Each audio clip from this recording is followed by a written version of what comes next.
doing that. I like to do.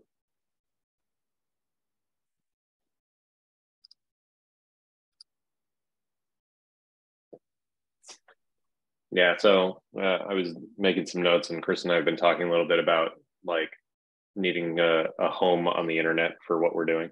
And then so post Prompty instances working, I think it's probably a place to go so that we can have something that will elicit the same type of joyful response that we just experienced. With place games? Only instead, it will be relational games or experiences or whatever. So anyways, good how do we do that? My marketing engine is warming up.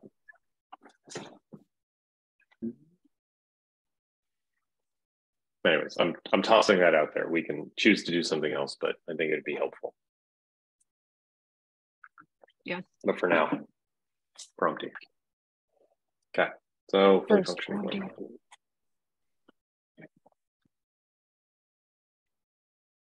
Okay. So are we just sort of picking up where you left off yesterday, John? I think so. Yeah. Okay. We like finished the sort of base React structure, and then, well, I'm not even sure we can get there, but like all the way, but just poke away at it and see where we could get to. Cool. I'm wondering if, Jordan, there's anything we can do on the side, unless you want to sort of piggyback on the build. Yeah, I'm learning React. I'm not ready to dip into the React yet, but I was gonna say I did identify some stuff that still needs some, like I had some steps within the flow we touched yesterday. There's some cases we could explore. I identified. Cool. If you're interested in doing that. Sure. Maybe we try a breakout room. Ooh. Whoa. Ooh, feels weird. I'll do it. I'll do it, dude. I'm willing.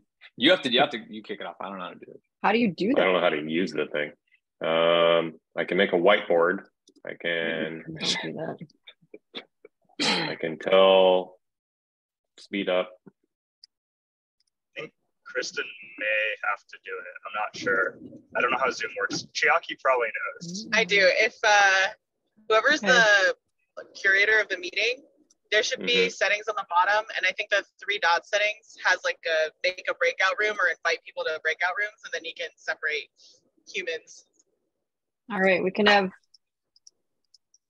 up to 4 breakout rooms with 1 to 2 participants, or we could do 1 with 5 participants per room. Why did they limit it like that? It's so arbitrary. Let's try 1 breakout room. Let the participants choose. Let's see what happens. So, like, what's going on your screen? Nothing?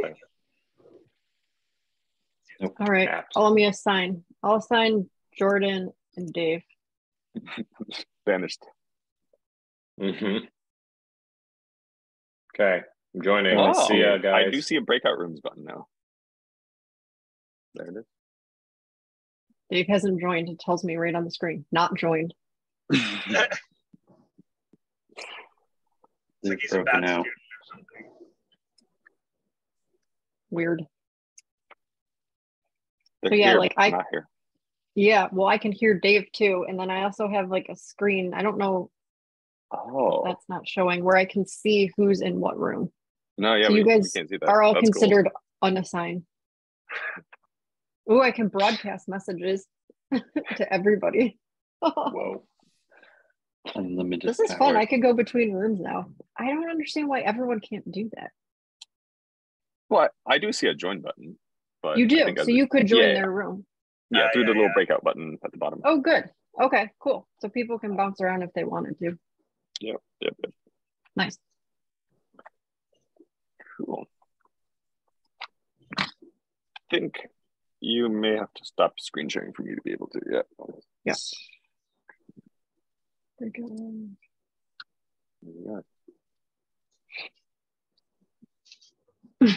Perfect. I love how from code to playscape and back again. Priorities. I gotta say, having these links here, It's very nice. top notch. This is amazing. Everything's in the same place, no matter what account the Figma files are in. Good stuff. Oh, look, our breakout room at the bottom. In the bottom corner. Hi, guys. Oh, cool. It's fun. I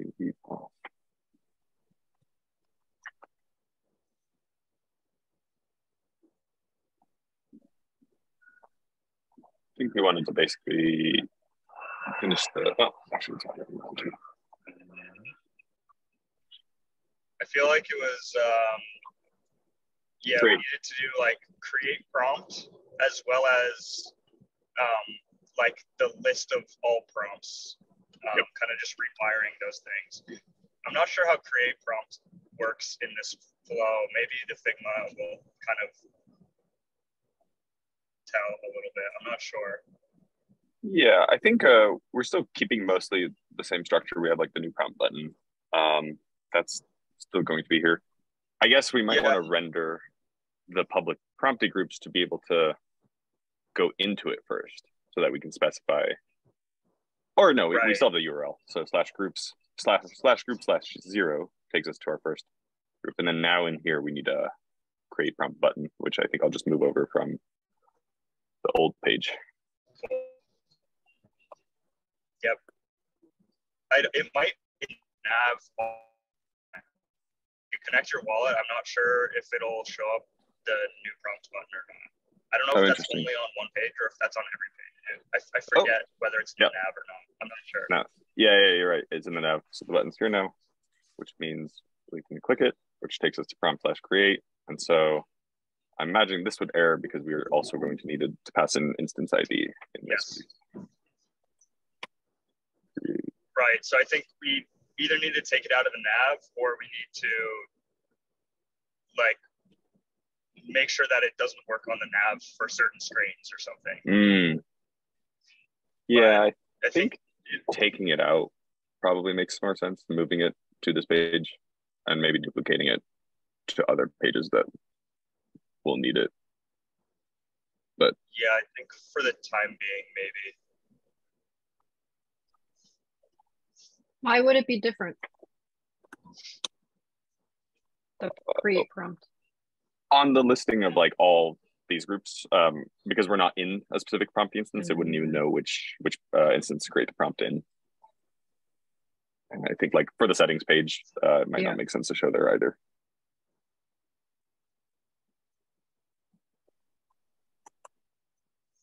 Like there's probably some polish there that like might make sense. Like new prompt maybe publishes to the like default one by default, but I feel like it could, like there's also some like UI patterns that maybe like it would be worth talking with Dave and Jordan about.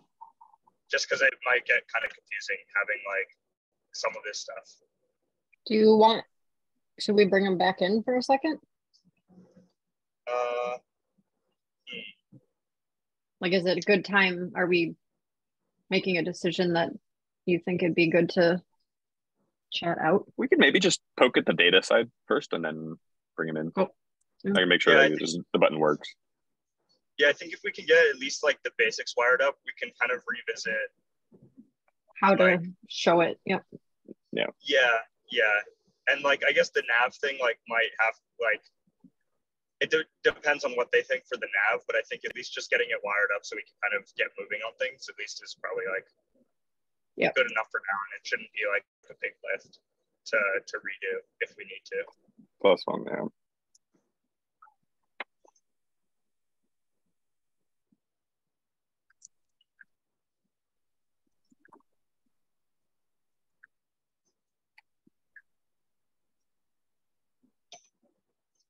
So by default, the prompt/create page does not have the context of the group in the URL or like as a parameter.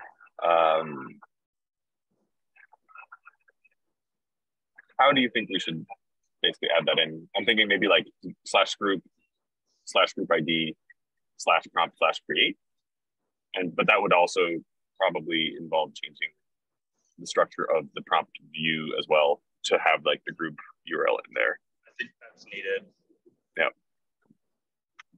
I think that's probably needed for both. So in that case, would prompt, like this little prompt, a subdirectory of the React project, just like move into group, if I'm understanding that correctly? That's probably fine. Yeah, it's probably fine. Okay. We might need to like rename the like ID field just to make it unique inside of it. But I think other than that, it should be okay, like renaming it. Yeah. And then that will have to be changed in the code everywhere as well. Yep. Where that ID was previously being used. Right. And then prompt would go into that folder.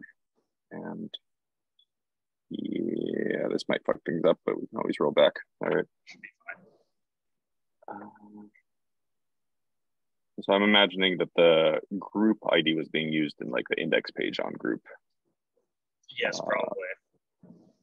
It's that router query thing where it was instance ID. Yeah. Yep. That needs to be changed to group ID. That should be, I think, all that needs to be done. Nice.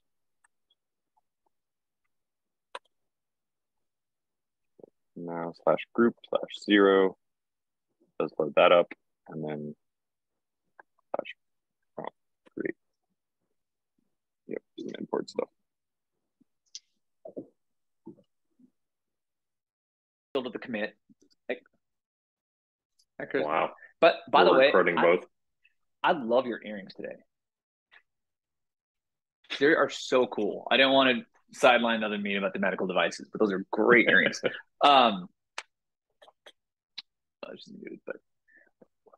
Okay. It's a text field. Add member opens a text field, like you said. Anything I type and enter adds it, and then has an X if you didn't want that. If you don't enter anything and hit and commit it, it doesn't commit it because there's nothing to commit, and that's it. Exactly what you're saying. The React says, is there a letter in here or not? That's it. Okay, so enter commits. So we could do a check mark for committing the field. So the field becomes alive. There's a check to commit it, and when you commit it, it either just commits whatever text is in there, or if it's blank, it doesn't because there's nothing to commit. That way we don't have to worry about it. Yeah. So as soon as there is, yeah, this is an elegant control. I mean, and it shouldn't be too hard to build. This is like, I think, our first custom control. I love this stuff. Yeah, I think we just do the design exercise of like laying it out, and then yeah.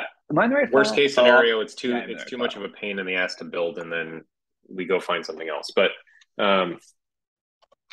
yeah, I like that. So the check would show up after you've typed. So you've got something to submit, and then you don't edit these things; they're fine. No, so, you nuke it or put it or do it right. That's it. Okay, so the only other consideration here is that each of these is a contract, right? So we may want to do them in bulk because otherwise you're like having to spend on each send. Okay. There's a cost. So yeah, like the cost could start adding up. So okay, there's like a.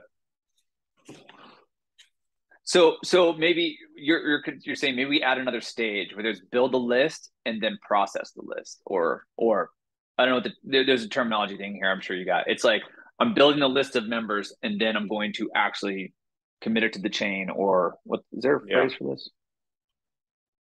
Yeah, you're writing it. I mean, I don't know where specifically we're writing it to. If we're doing it at the log level, you're emitting an event. If we're doing all this at log level. Basically, we're writing to the contract. So we're hitting the contract saying like, here is the updated list. I don't know if you're appending or adding. I don't really know how that operation works. Like CJ or any of them would have to answer that. Okay, so how would that work? You could just have a text area and make them comma delimited. Or remove a step before on the, like, you add a member, you type it in, it builds a list, and that save button, could we put some type of bumpers on it where it's like, finish building your list before saving? Yeah, so like this one is instead it's, so the pattern there is like save cancels at the form level.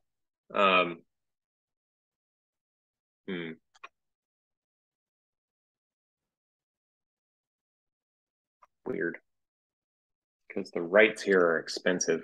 I mean, they're negligibly expensive, I guess, but we don't want to do it on a single item basis. So this is a weird pattern. I've never had to work with this before. It's like handling dial-up stuff. So it took me a second. That's what you meant by that.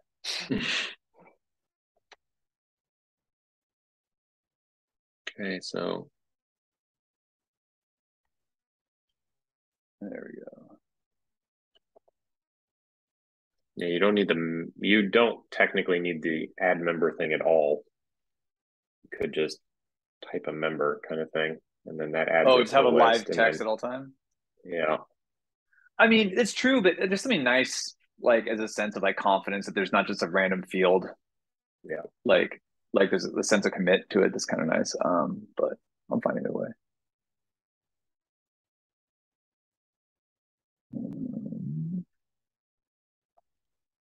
Yeah, this is where I want to check my logic against how we're actually writing the thing. Yeah, it seems really relevant. Help, we need an engineer. We got ourselves into trouble already. This happened in the other room too, where there was like a UI question about surfacing the create prompt vis-a-vis the Prompty group that is the everyone group, but they figured out there's a way to wire it up so that we can have a discussion once they've done more of the technical stuff. So it's happening on both sides. Yep.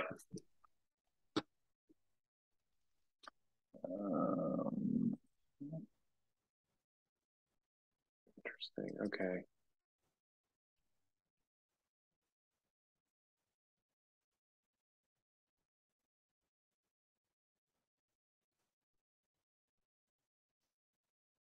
All right, so how are people gonna, like, so you start a new group, you have this thing you need to fill in, and you need to add a bunch of addresses.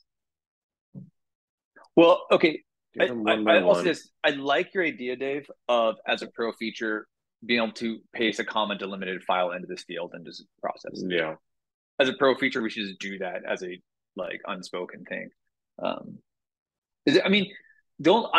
am absolutely acting as gravity towards end product. So definitely tell me when we're nuancing where it doesn't need to be, right? Like if the first round of people, this is going to, like you said, first round of people, like I don't want to overshoot them and waste cycles when they understand stuff, you know? Yeah, I think helpful bumpers here. So like Kristen is like, how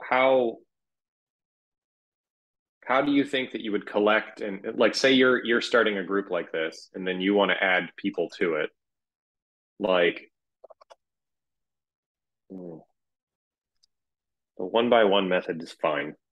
Like it's not most that much. groups aren't going to be that big, at least to start, I would guess. And so just adding like, oh, I'm going to add so and so. Oh, I'm going to add so and so. It's like less likely that you're going to add them in bulk. Yeah, unless one of the social patterns that seems to happen, I'm just reading about this, I don't know if it's still happening, but drop your ENS name in Twitter and people, like, you get 100, 200 of them. And then there's like I think it's a script you can run to like scrape that and put it into a CSV, and then CSV, is that what it is? I mean, we could do an import button if they don't even want to do any of this stuff. If they're that, like I said, if that's what these users have on hand, I'm cool with it. No idea. I mean, I would start manual. You can add 1-by-1. We'll always need a manual. I'm with you there. We'll always need something. And so what's the simplest manual thing? Like to me, there's two workflows here. There's individual and there's bulk.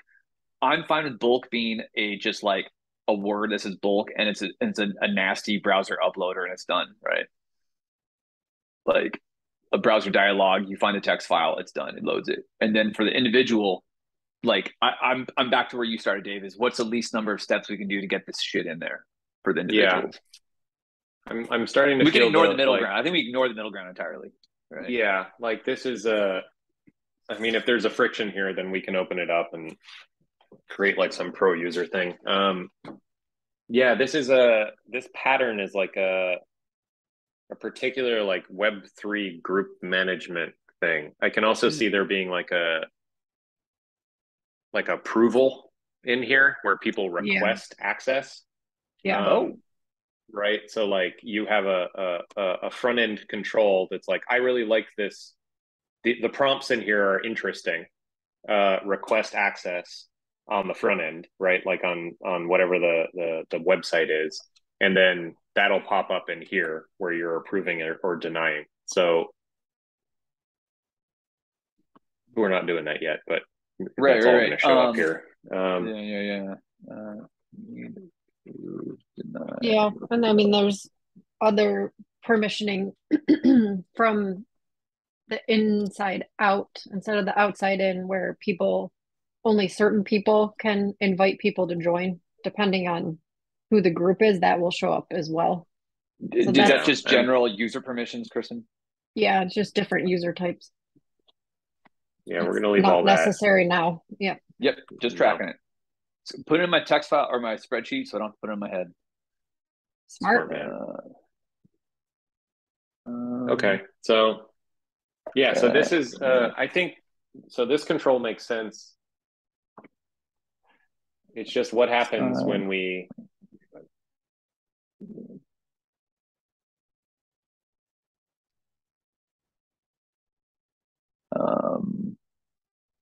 Do we need bulk upload?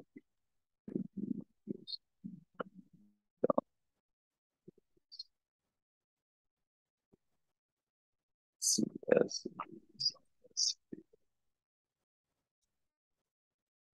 So the other option here is just a text area that can sniff comma delimited or like space delimited. And then you just have save cancel or sign cancel. That's not bad. That's the chunkiest without having to build anything. And then it's more of a front end. But somebody has built this for sure, like a sniffer. So we'll be able to find something like that. I'm sure one of the devs has run into it.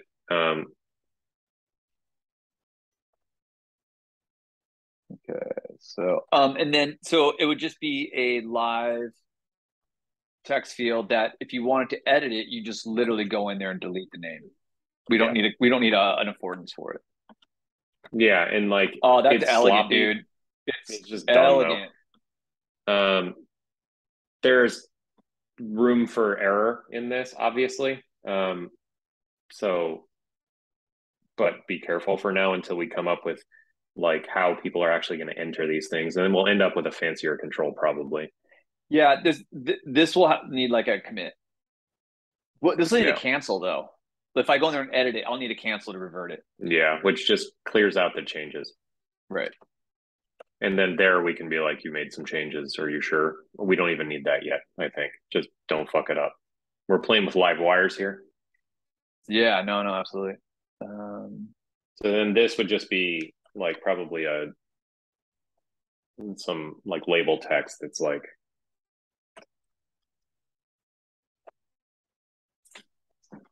just jump over.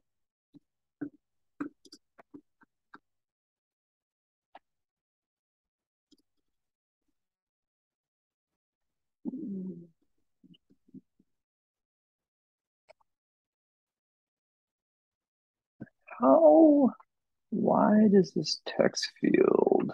Oh, that's why.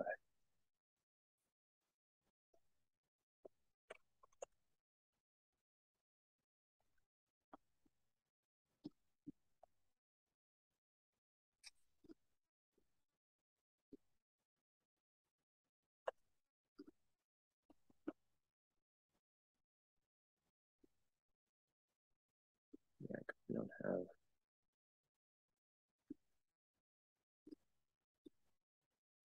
This is fun.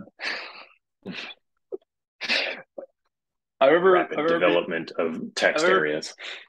I remember like looking at sub etha edit. You know about that, Dave? Mm-mm. It's a text editor like this, basically. Two cursors and you edit the same text file. I'm like, chaos, I want to murder everyone. And then I remember talking about this for a timeline of Final Cut. I'm like, no way, I'll murder anyone. And then Figma comes around, I'm like, I'm going to get in a fight. And like 5 minutes in, I love it. I'm like, this is the best. Like, total 180 like, from expectations to reality. I really love it. Seriously, like thinking together in this stuff, especially if you start developing a design system. Like I was playing with the open purpose, like Pete Farzad and that design team. I think we should sit in on like one of their design sessions because they've been working together like this for a couple years. And the group think that you can do is bonkers. You're just cool. And then people've made a thing and then you can toss it in. It's very fun. But yeah, I had the same impression. I've spent so much time trying to get things well, like done well. Yeah.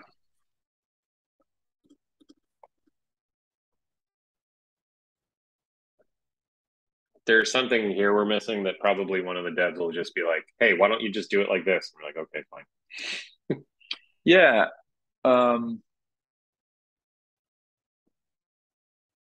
So yeah, like what are we missing? Nothing. I don't think in this. I'll tell you what we're missing, and that is error. So yeah, if it's like, you know, no dot or yeah.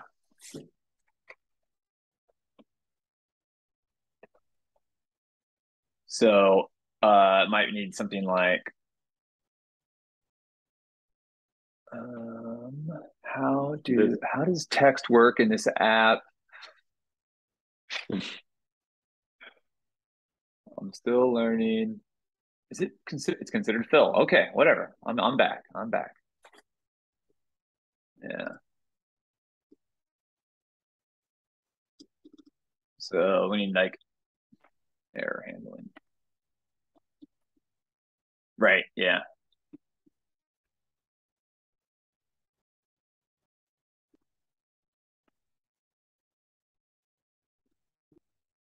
Yeah, so I don't know how much specificity we'll have there. And then this is probably not doable.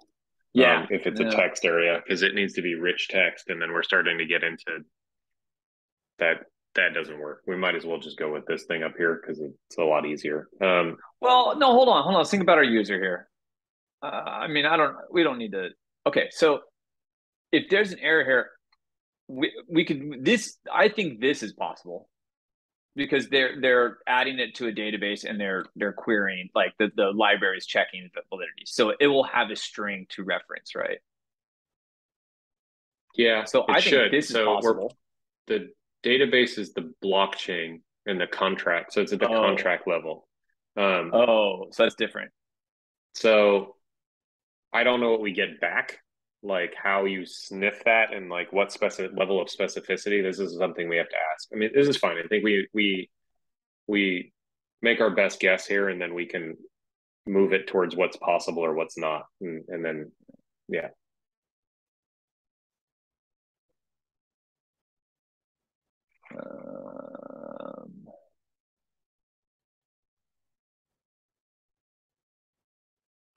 Yeah, my guess is this is going to come back as invalid addresses or shit broke. You know what? And at this point, that's fine. I think that's acceptable. If I was playing in this space, this is all the error I would need to get it right. Yeah, and then we can move it towards specificity, like feedback, later as we iterate. Yeah. Okay, is there any other more steps? Go for it. What else do we have in here? So this catches pretty much everything. So if you miss a comma, also invalid address. So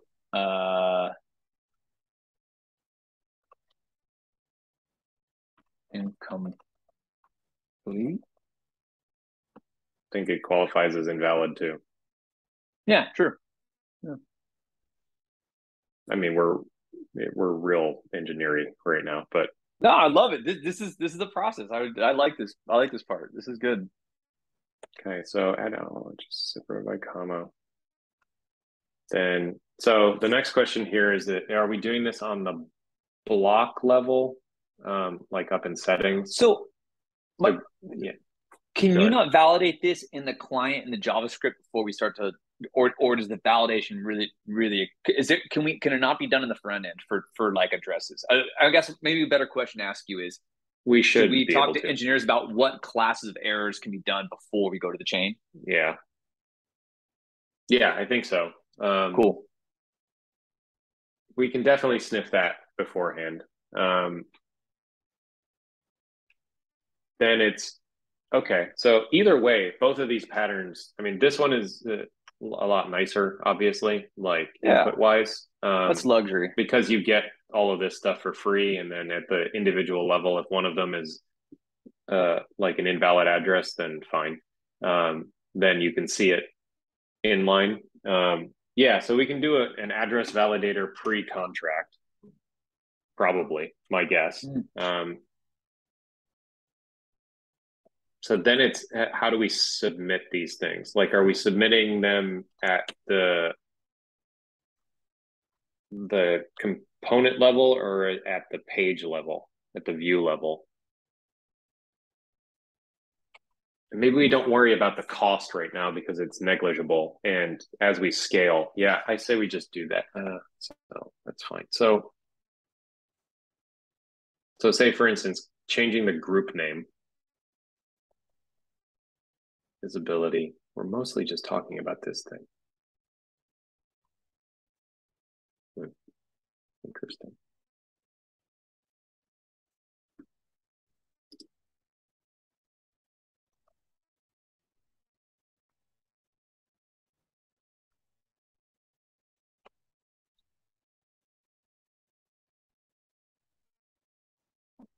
So the only reason I prefer the labels outside of it, it's cleaner this way. It's just if somebody comes along later, maybe they understand the pattern, I guess, because it's implicit.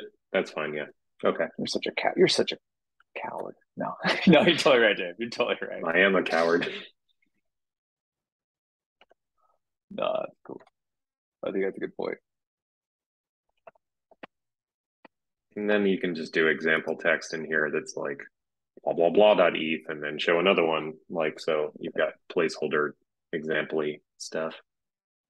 There's also, by default, always one in there because whoever created the group is going to be in the group. Ah, that's the insight we needed. Yeah. That was it. There is no blank. Yeah. No such thing. Default, effectively. Yeah.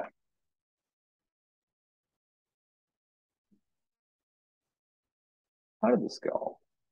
Let's fix this.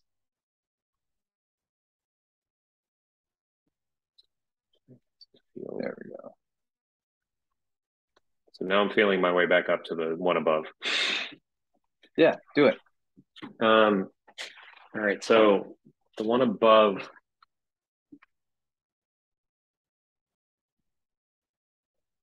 Well, the one above would require in-client authentication because I just don't even want to talk about community name at a time. Or you build a list and commit them all at the same time, which is still an option. Yeah. So we have that save button at the bottom of the settings form right now. Validate each name the client level before. And then this one is text is entered. Yeah, I guess it kind of works for both. I mean, so we can validate them on the form level. So like I think that's the cheapest way to do it, because otherwise we're going to have to hit the contract. So ideally we're sending clean data to the contract. I don't know how hard it is to do all that stuff on that end. Yeah, but this should be enough to get the answer quickly from the engineers. I feel like as well. Yeah, like we seem to get some. So then, with that assumption, like I think we can assume with the fancier control, so you're just inputting them individually, like, and then the client is saying like this is a valid address, this is not a valid address, like, so either the ENS thing like sniffs out that, yeah, and then there's also the thing where you can put in. Yeah, we'll get there. You could put in like an ETH address, and then it like does the reverse lookup potentially and pulls back the ENS. Oh, really? I think there's a component that handles all of this already. So we were just probably tying that component into this input. So yeah, I didn't know that. That sounds cool. Yeah, that's how we're doing all the ENS names that pop up everywhere anyway. So that's already baked in. And so we can probably check against it.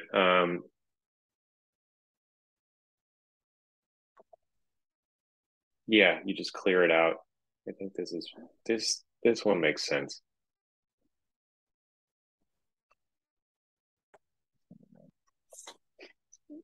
Yeah, and then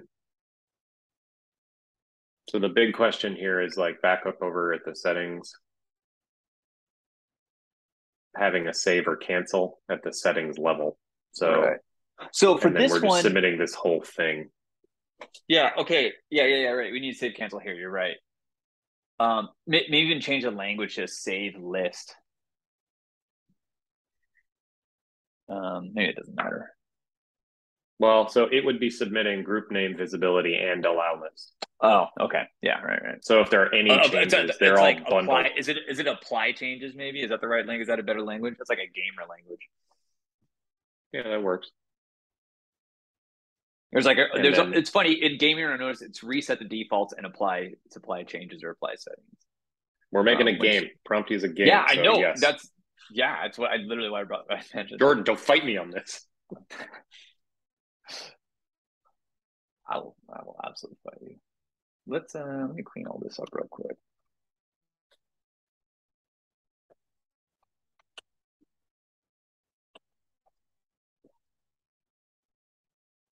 This is the fastest settings has ever been pulled together. So normally I have to go sketch all this out. You're doing it in real time. Dude, this is fun. I'm having a blast here, Dave. This is so fun. You keep saying it. We'll keep doing it. I mean, like, this is stuff I just would do by myself. And it's so much more fun having someone, like you said, having someone like think it out loud, man. I mean, I enjoy the thinking it out loud. It's so much better. It's like all I do is stack up questions designing on my own to go have answered later. And then it's like, why did I design if I need those answers?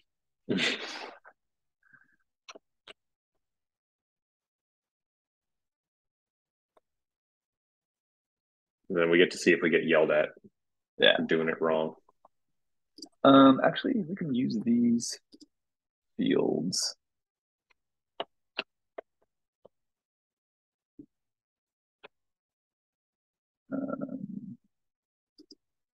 So, Kristen, does the recording follow you from room to room and maintain like the same file? It doesn't. I think so. I'm messaging them because I was gonna go back over there because it follows me. So like it's the viewing experience will be interesting. Like it's like you're going from room to room. Yeah, you're the camera operator. Yeah, but right now they're not in a room; they're unassigned, so I can't move anywhere, which is annoying. So we're new at all this. I don't want to disrupt their workflow, but I don't think it will. It's fine. John was just poking at that control anyway. We may need to pop back in with our findings. Do you want to do that? Yeah, I think we can talk it out, see where they're at. And then we can just jump back in here and see if there's anything else to explore. All right. I'll try. Let's see. Yeah. All right. Well, I guess we just leave and then, all right. We've got 56 You leave. seconds. Welcome back. We're back. Hello, hello. We're working on the settings thing. Sweet. We have a settings page now. Nice. Sick. Well, we've got some questions about settings. Yeah, you won the race. What's up? So kind of how we're submitting these things, and then like the cost and all this other, like how we're packaging that. So like, yeah, so this like sort of fancier control for the allow list. Like the group name is not going to change that often, right? The visibility, unlikely to change that often. The allow list will probably change more often. And then each one of those, if you, I don't know who's sharing right now, it's you. If you go down to the right and over there, yeah, where my cursor is, here's a couple options. So the top one is assuming we're adding one by one, and then we can validate the addresses. Each of those would be an input probably. It's more of a custom control, but each of those is an input. If it's an invalid address, you can't submit it. You can't add it to the list. If it's valid, you can add it to the list. That would be done client side. And then I guess you like save at the form level, like the whole form, and then that presumably writes it to the contract. If that makes sense. And then the bottom one is less fiddling, but it's a comma delimited list. And then, you know, you don't get individual validation though, but like it's a lot less structure. The top one is not that hard to build, but it's fiddlier. It's more to keep track of. So this is, I don't know. Oh, this is great. No, I like both of these. I mean, both of them seem very reasonable to implement. But the top one is definitely like communicates a lot per it's friendlier per address. Yeah, I think I don't know. Dave and I are kind of talking about this a little bit. And that is the initial wave of people we bring this to. How much should we put effort into like small usability improvements where they get it versus like saving those for later on for a different audience? I don't know. This is something I actually I'm throwing out there to everyone else, but it's a good question because I just I just want to make everything as slick as possible, but that now's not the time, right? We got to pick and choose. So I think it's a great example of, you know, who is it going to? Which one of these is it going to stop them from using it, or you know, does it free up more effort somewhere else?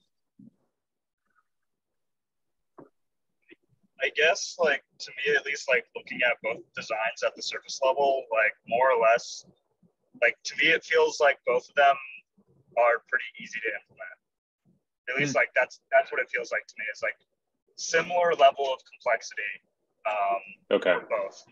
So like the one on top maybe is like slightly fiddlier, but like it's really just like one extra state in React, and React can basically do all of it without too much hassle. All right, vote for the top then. Sounds good. Cool. Yeah, we should be able to do it just with inputs. Yeah, totally. It'll kind of be like just a list of strings, and then you have like a button which is like add a new item to the list, and it just like adds a new string, and that's it. And each one corresponds to a certain input, kind of a deal.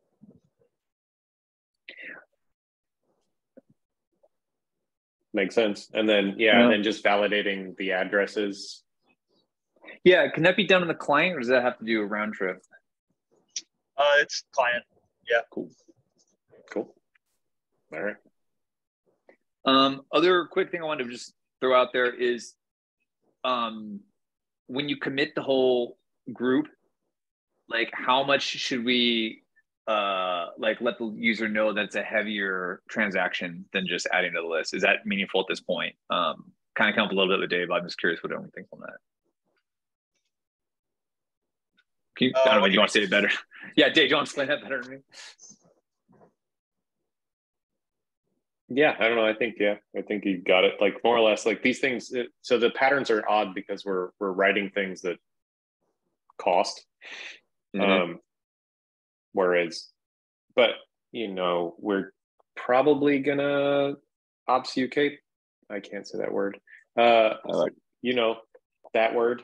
Then, and sort of cover the cost. I've been thinking about this. I like this model of pooling as like a SaaS mechanic. So like there is a set cost for an instance, and then anybody who is involved with that instance can pay into a pool that covers the cost for that instance. So like as long as there is a bank that's available and the minimum threshold of cost is met, then the whole thing supports itself. Yeah. Okay. That's doable.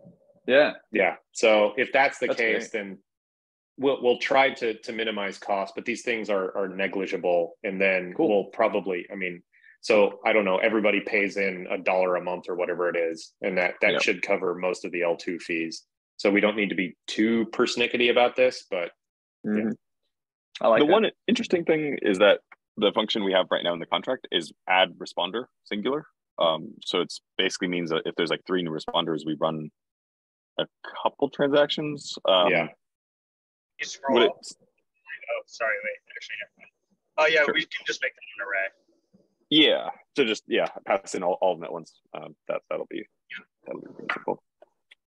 Yeah, and it'll be similar to the code. I would just change it to be add responders, and it can take care of both the singular case and the multi case. Instead of making 2 functions, it'll keep the rest of the code cleaner, I think. Yep.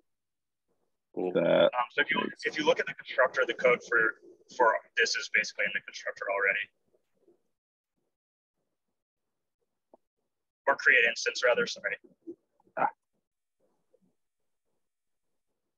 Oh, yep. And then that loop. Yep.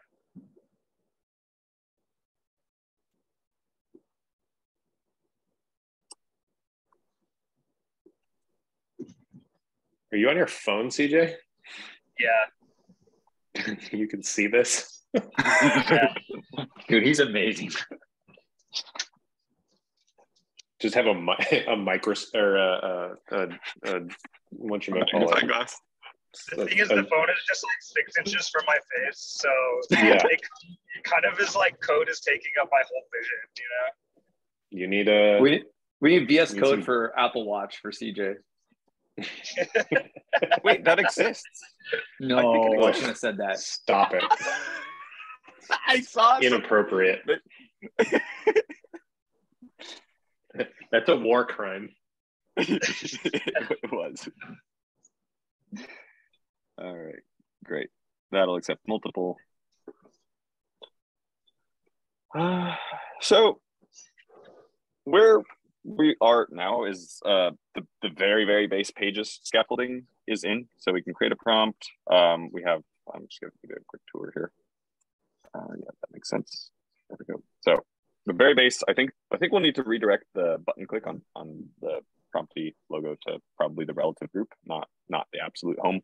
But in here we have the create new group button, which takes us to the create group /create page and the listing of all current groups.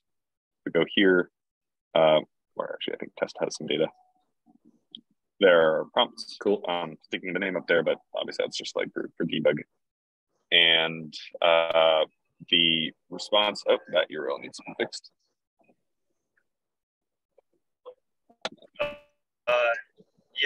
It's now hidden by the group. Yeah, cool. Yep.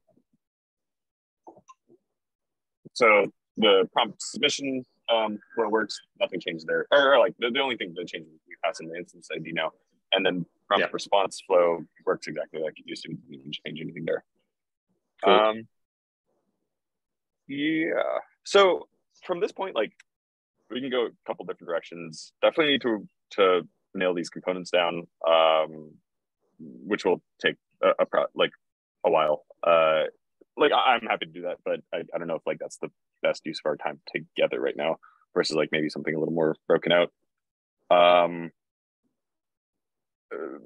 I think that'll allow us to then move into styling them more, because right now they're still pretty like unformed. There was some questions around like navigation. For example, like this new prompt button. It's currently in the nav bar, and it's basically rendering conditionally on whether where the wallet is connected. That might need to change a little bit, because we won't always, like if we're at the very, very home level, that'll probably just need to change to new group instead of new prompt. Yeah. But there'll be a few of these cases that we need to like map together. I mean, we can do that really quick, and then because if we get the top level navigation clean, it'll feel better to move through it, and then building it will be easier because we'll know where we are. So I think we just do a quick round on that. Down for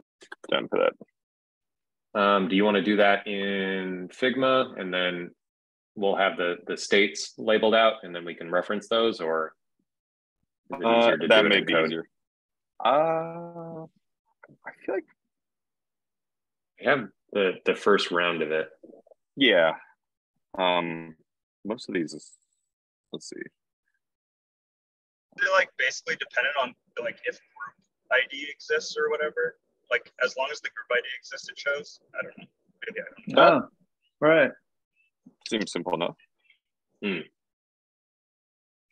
Also, it's getting like you might be able to more complexity to it later, but I think like if it is completely dependent on group ID existing, we can just do a router query, and as long as the group ID or instance ID field is like not undefined, then we show that button like they're connected. I hope that makes sense. Yeah, we have two headers effectively. I don't, component wise, how you split this out, there's probably a clever way of doing it, but like if the group ID is there, then you show the like instance header.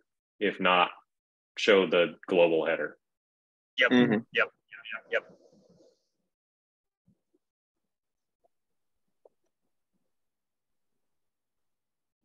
So it might make sense to just stay in this main layout and put both of those conditional headers headers into here, which we kind of, it's a header HTML object. We don't even have a header component, but I think that's fine. We can just conditionally render this thing. Yeah, if that thing starts getting fancy, we can break it out.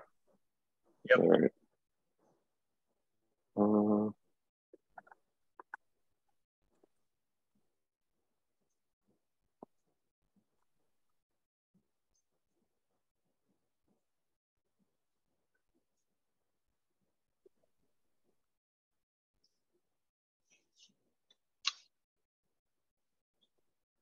Yeah, I don't understand the router thing.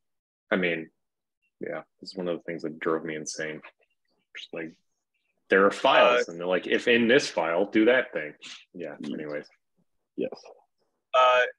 The router thing is just like the route at the top. Like it just knows how to read the route at the top. Like in the URL. Like it knows how to read the URL that you're on, basically. And then it just pulls the information out. Like when you have like the 0 for the instance ID, it knows like what position in the route it is. Huh. And it's kind of magic.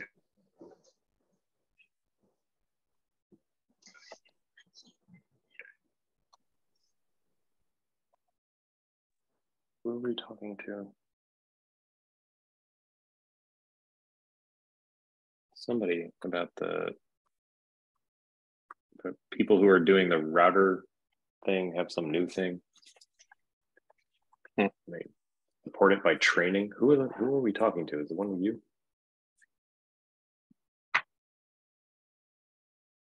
Anyway.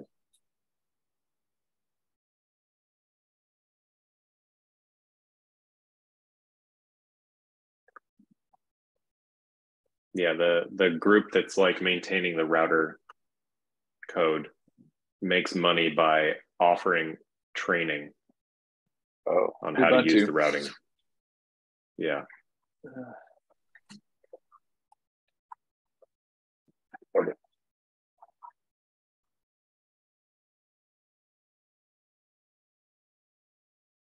All right, that works.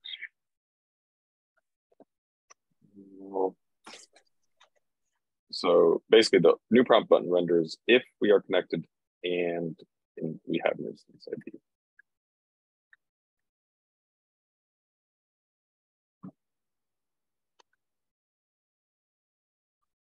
All right.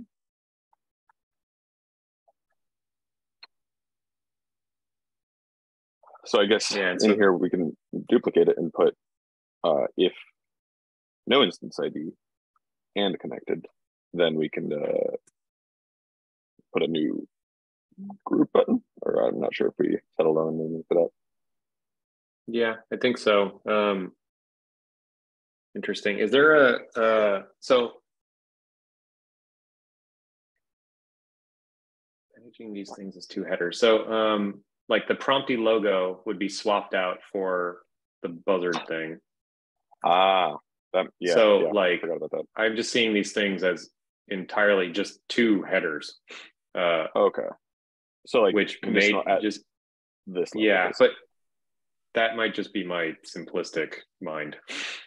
There's not that much going on in this header, so I think breaking it down to two is reasonable. Just keep it cleaner. And I don't know how much is shared between the two that we need to like, Then if you're just dealing with the blob, this one is top level header, this one is not, and then you don't have to parse it out. It's just easier to scan. I like that. So everything's, well, we have a header if we're connected or not, because we need to connect wallet button. So really it's, maybe there is some dicing up then. Yeah. Connect button, because the connect button stays.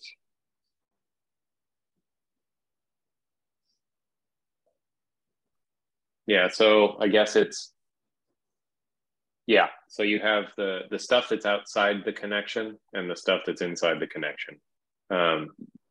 Outside the connection, you have, it's group ID based. We have to dice it up. You were on the right track.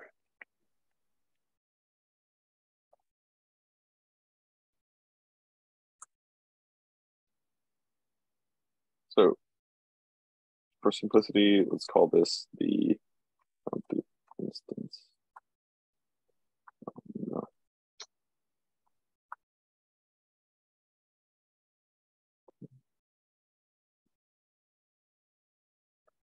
Does this become question?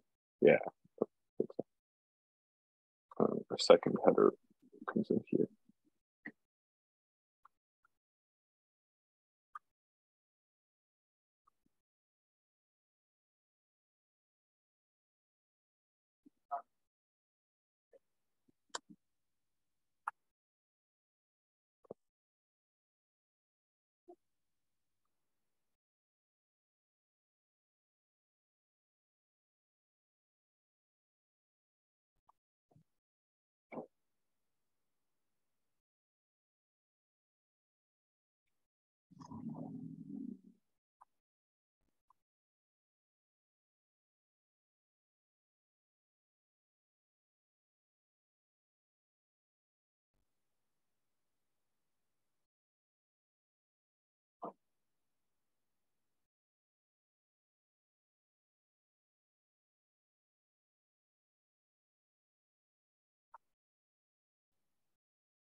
Hey.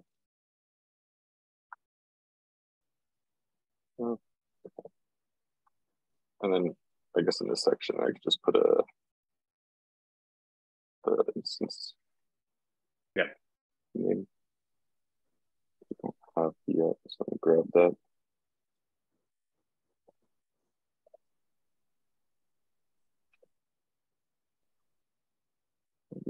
query for this. We don't need the stuff inside of it.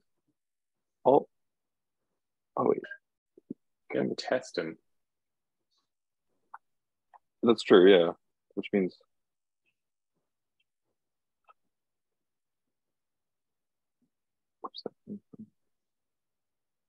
I think that might be coming from the page that's like encapsulating this.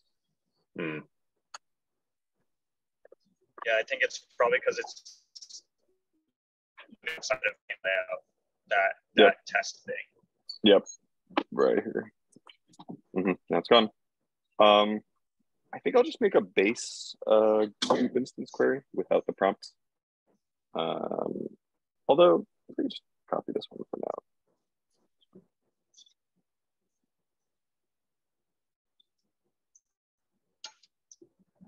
This data.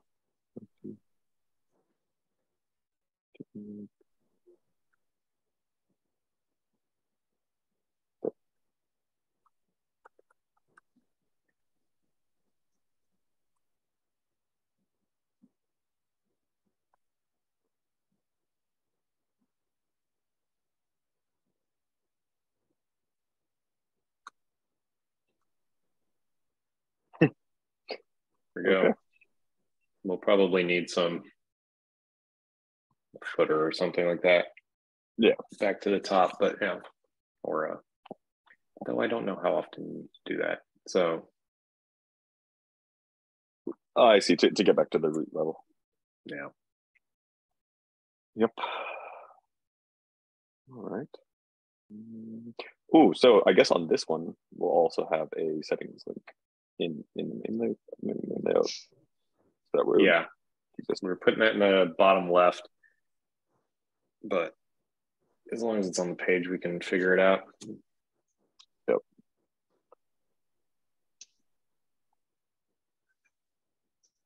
I mean, yeah, you can just toss it up in the header near the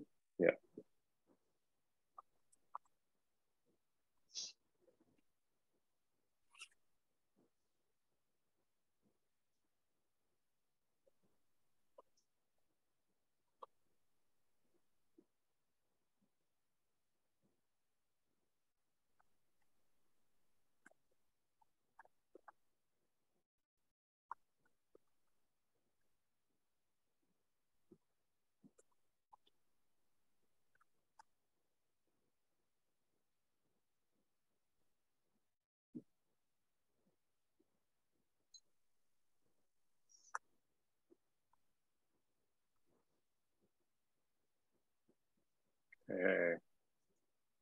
And then Ostrich takes you back. Good to you. Yep. Cool. We just don't have any data in here, but 0 should look better. Nice. All right. Maybe I could also scaffold in the very, very base level of the settings page. That way we can have something.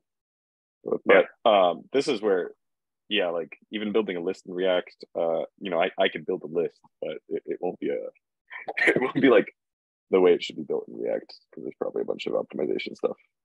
I think even unoptimized, it's probably fine. It's like not All right. I mean, what is the optimization doing? It's just like how the objects are added and chopped up, CJ.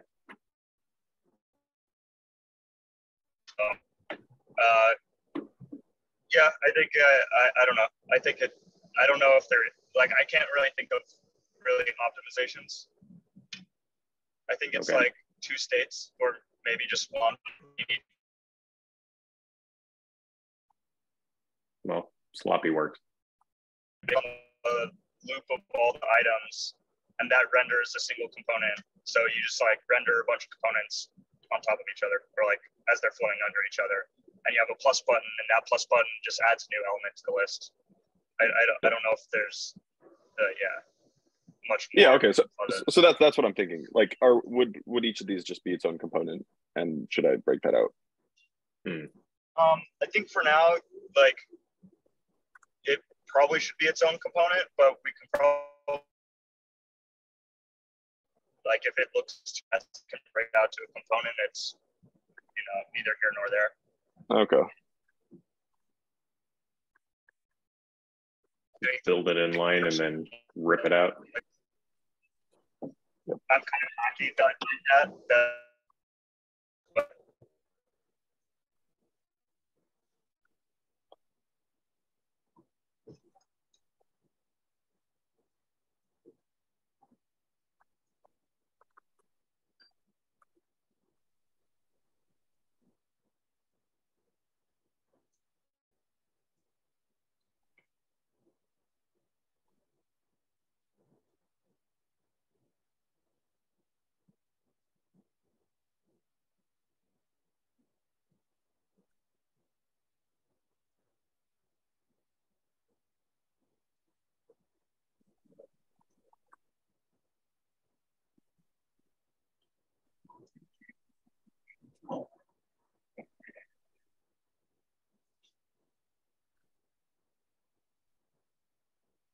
These are responders, like you closed it to maybe early. I don't. Yeah. It looks like there's a missing paren somewhere. Like I think in front of responders, you need to add a paren. Not there. In front of like map. You need to encapsulate the function parameter. Yeah, there you go. Gotcha. Like, well, yeah, like basically like that's the input to the function there. So you need to, have that closed off for it. That makes sense.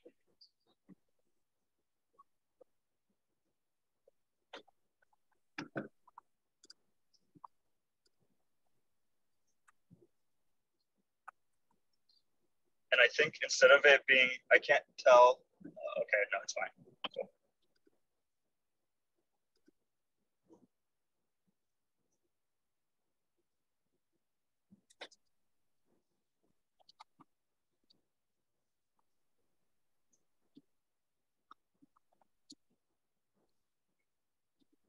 Since allowed responders here, coming back from the data is already an array, we should be able to just do that, I think. Oh, it doesn't exist in here. Oh, right, it's a list of, actually, how does it look?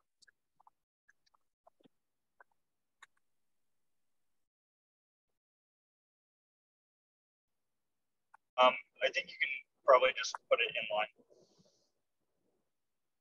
Like, instead of calling set as a function, like constructor for it, like in the constructor of the use state, instead of being an empty array, you can just do instance data allowed responders. I think. Yeah. And I think that will update whenever that variable updates or that data updates as well. That might not be optimal, but that's it'll. I think for now it's okay. Yeah.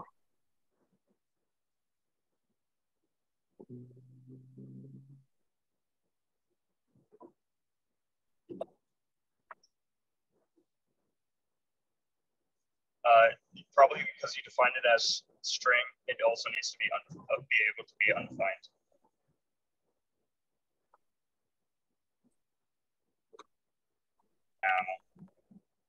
Because Yep. Okay. And then these become, instead of spans or something, they just become inputs, I think. Yeah, whatever that div is, yeah.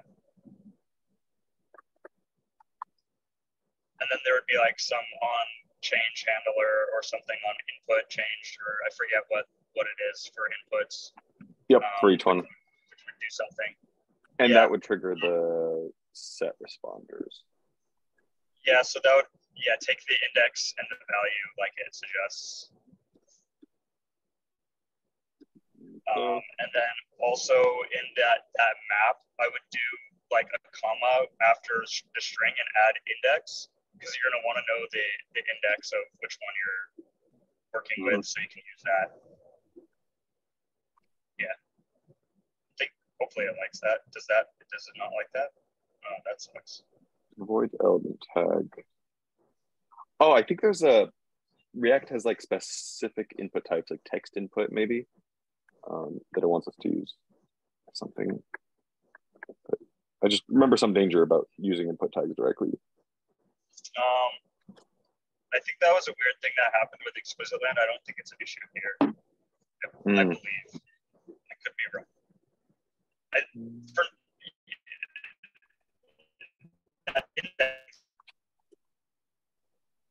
don't know why. Must neither have children nor use fingers. Well, we're not doing that. So, okay. I think it might be because it has no, because it has the responder text within the input. So I think I need to specify like somehow like value maybe or something what's actually inside of it. Yeah, I think value. And then let's also I think throw a on here. There we go. We can make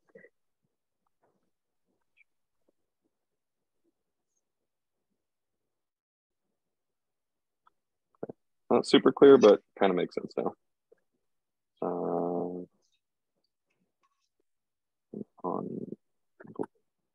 change.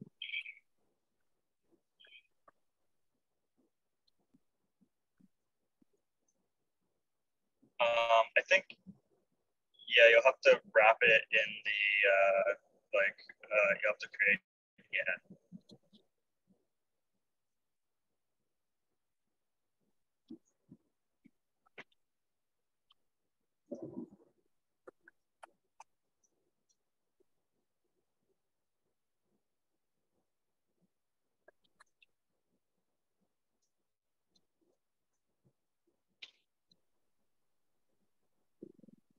Yeah, that looks right. Oh, magic. Oh my God. Amazing. All right. Probably that needs to be debounced, but it's probably okay. Yeah. Awesome. What's debouncing again? Like it rate limits how many times the code will run so that we're not spamming it. CJ, at what point would we tie in like validation here for the ENS? Well, I guess, yeah. How does like validation plus ENS fetching work, and how much of that should we think about right now? I think probably it's something that like for now, maybe we can leave it out and just assume that it's correct. I think it would be probably a good thing to do like after debouncing is like after the user stops input for like some like 1,000 milliseconds or X number of milliseconds, we just go and validate everything that's in there. And maybe instead of that purely just being like a string thing, it's like an object that's a string and a Boolean, whether it's like a string for the value, like the address, and then a Boolean, whether it's valid or not. And then basically after that 1,000 milliseconds like goes by, we go through every element in the list, and we can call like ethers.js should have some like utilities that can validate addresses as well as ENS names. So cool. But yeah, I think like I think it's like adding the debounce in would be like, at least to me, like a kind of a critical thing in that path. Otherwise, we're going to be making like a lot of API calls, or even like just using Infura or whatever, like it'll get costly. So okay. So like, yeah, cool. That's like generally my feeling, and probably even like in that set responder, like you could do it there. I think there's a variety of ways to do it. I'll have to think about like what makes the most sense, but. So there's a pattern here too that you click add, it adds a field. The add button disappears basically, and then we could put like a little check mark or like submit button in there and do it on that. So in other words, the add button is only if the last element of allowed responders is not blank, something like that. Yeah. Yeah, like if the user hit enter or something, I guess like you can do it on that. Yeah, there's a bunch of these little catches. That way we don't have to necessarily put it on a timer. And then when they're done, yeah. Yeah, I think if we can find a pattern that's like easy for it, that would probably be the best. I think I'm just not super familiar with the patterns, but yeah, if there's like a pattern there, it'll probably like clarify itself. Yep. Yeah, we have it like in the mock-up.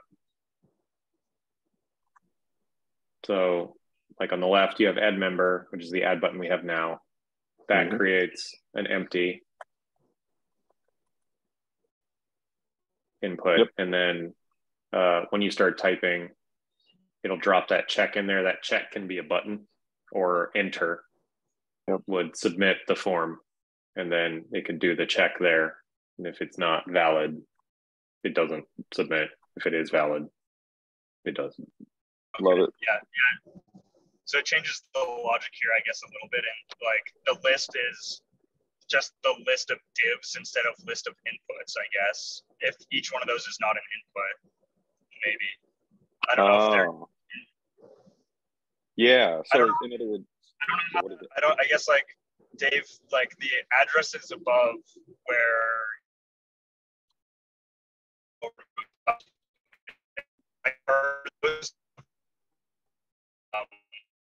Lost you. You're chopping up here.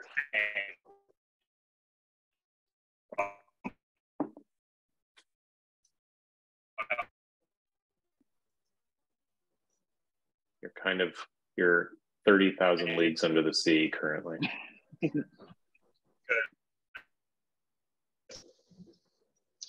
You're like right between cell towers.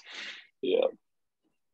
Like we need like another protocol for talking about the signal strength of our main protocol, so that we can just like wave a flag, and this one is like 1 bit, and it's basically it just feels like semaphores. We need semaphores again. There you go. You might be back. Yeah, I think it might be back. You're back. Yeah, whether those like names and those are editable or not is basically if they're divs or if they're inputs. That's really all. I think divs, because like if you're submitting them one at a time, like they don't need to be just add another one, right? Delete out the old one. They're cheap enough, right? They're quick enough, and then this way we get the check. The check of a valid address is more important anyway. And then that way you're not adding garbage to the list. We'll probably redo this for any number of reasons, but for right now, this gets it. Like if it's on the list, we know that it's valid. And then if you need to edit it for whatever reason, somebody's name changes or something like this, don't do that. I think that seems fine. And yeah, I think it'll just add like, I guess there'll just be like one input basically that's either hidden or not, depending on like the button being clicked effectively. Something like so it's adding state, maybe. One more state. Yeah, something like that. Yeah, and we can move to something that's more like a system dialogue version of this, like whatever, where you can double click into it and then it does validate. It's all heavier than we probably need for right now, though. Yep. Yeah, so the only action on the divs is basically to remove them. Yeah.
Totally. I feel like I'll just simplify this.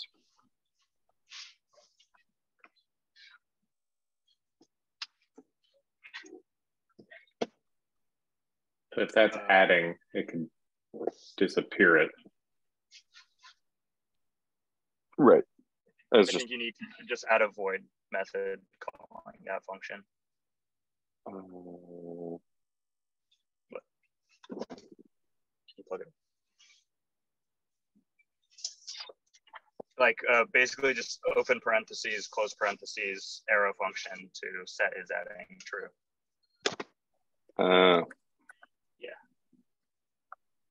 You don't need the curly braces. Got it. But it's fine. It's also valid. Because it's like passing in an object, right? Or like an event, I think. Okay. Just leave the curly braces in. There. Okay, whatever. Leave the curly braces. It's fine.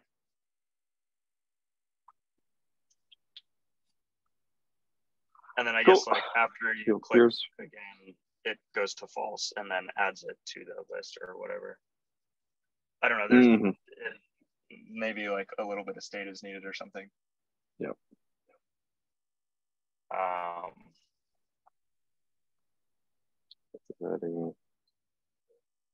We just stopped and I need to use the bathroom and do things. Oh, good. Yep. My brain started to shut down with this React stuff. Dude, John, I'm impressed. Yeah. Yeah, like I think even if you commit this now, like I might be able to literally do it while we're stopped in like the next couple minutes after I eat lunch or something. Cool. Yeah, I'll push this up. Sweet. Yeah, I think there's. Yeah. CJ's driving and you're driving. Everybody's driving. But stuff's getting Everybody's done. in motion. I'm so impressed. Stuff literally still gets done. I don't know how you guys do this. I'm so impressed by you guys. I mean, this is how they do it, like in the tactical forces in the military. You know, they're just, right. Honestly, in a I Jeep, feel like I'm in the military. You're being shot at. The planes flying here, I'm just like it's like utter chaos. But it's good. We know when things go belly up, we can still make web forms. The most important thing you can do. There's always work in web forms. Mm-hmm. Anyways, this one was really fun. Like we got to do a little like mock up a thing and then drop it into the thing, scaffold the thing, add some nav. It was a good back and forth. So yeah.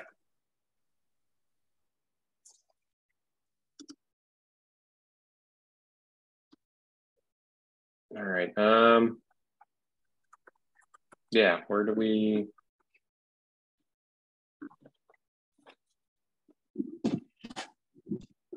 We basically have just the rest of the setting form stuff. That's coming from some of that's coming from create.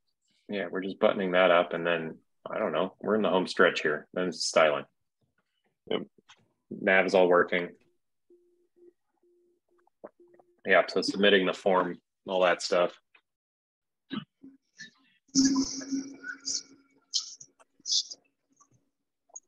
Push. Oh.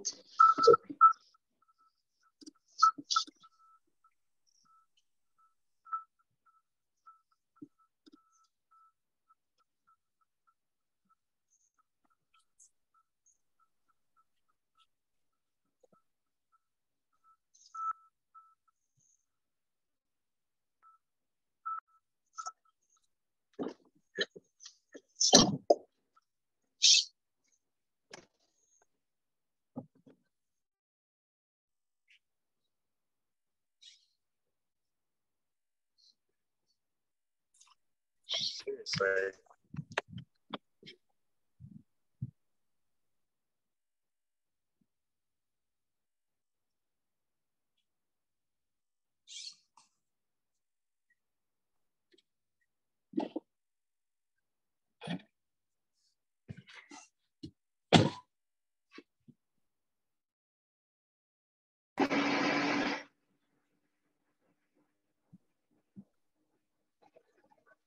Yeah, I think probably I'm trying to figure out when the styling slots in, because if everything's in there, the styling will go pretty smoothly.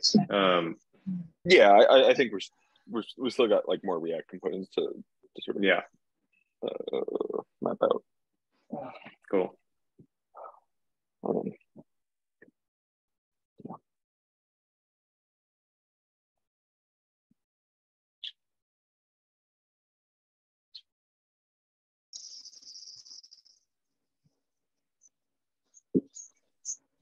Got some stuff going on tomorrow, but maybe we just push Prompty to like, well, we have the squawk, and I think we're chatting with like Mike in the morning.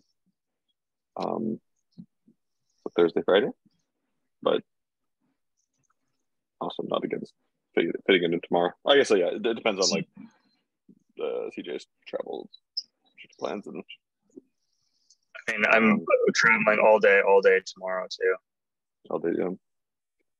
So I mean, that's what it is. I'm pretty tired, to be honest, because I've just been on the road for like 2.5 weeks straight. Yeah.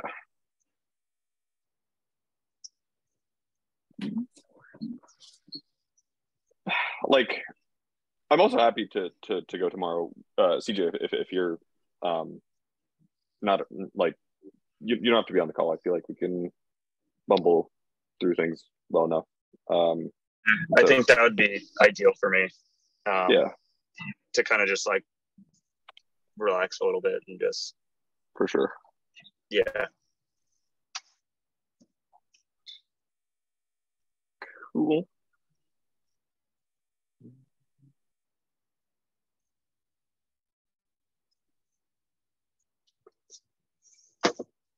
Oh, Kristen, can't hear you. Yeah, but I can see you chatting.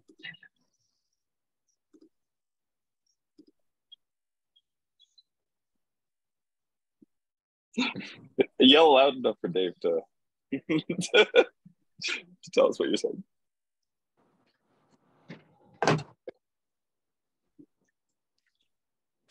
How about now? Oh, we hear something. Yeah, you can hear me now. Mm-hmm. Yeah. Do we want to try to meet after Mike and like? I think so.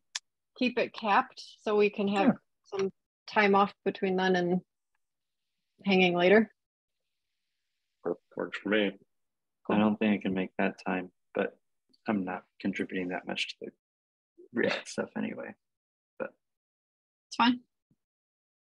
And then I know Thursday, Dave's looks like his day is. Yeah. He's got. It's not school. What is it? Coaching. And then something and in the then afternoon. I have recording in the afternoon. What do you have in the afternoon? I've been recording like a podcast thing. Oh, cool. With a pal. With a pal. So maybe I'm we curious do. now. Oh, it may even make it out the door and onto the internet. Oh, it's unreleased. Okay, got it. Yeah.